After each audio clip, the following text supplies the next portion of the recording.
మొదటి సమూయేలులోనే ఈ ప్రవక్త సమూయేలు చచ్చిపోయాడు, ఆయన రాసిన మొదటి పుస్తకంలోనే. అవును.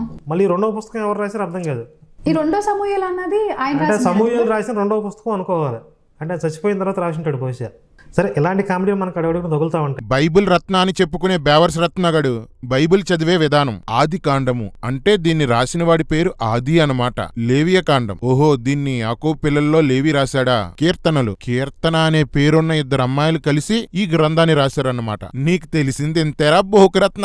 సమూయేలు న్యాయాధిపతిగా ఉండడంతో పాటు అతను అభిషేకించిన రాజులు పరిపాలించిన కాలమంతటినీ కలిపి సమూయేలు గ్రంథంగా నామకరణం చేశారు. తర్వాత కాలంలో అనుకూలత కొరకు ఈ సమూయేలు గ్రంథాన్ని రెండుగా విభజించారు. అందుకే ఈ గ్రంథంలో ఎక్కడా సమూయేలు రాశాడు అని రాయబడదు. సమూయేలు, రాజులు, దినవృత్తాంతాల గ్రంథాలు యూదుల చరిత్రను చెప్పే గ్రంథాలు. ఇశ్రాయేలీల నాయకుల దగ్గర, రాజుల దగ్గర ఉండే చరిత్రకారులు అప్పుడు జరిగిన సందర్భాలను ఉన్నది ఉన్నట్లుగా గ్రంథస్థం చేశారు. ఇదంతా మన సృష్టికర్త జరిగించిన పని. నీకేమో అదే పనిగా బైబిల్ మీద మొరగడమే తప్ప మ్యాటర్ లేదు. ఇవేమీ నీకు తెలియవు. పోని చెప్తే తెలుసుకుంటావా అంటే మూర్ఖుడివి, విని చావో.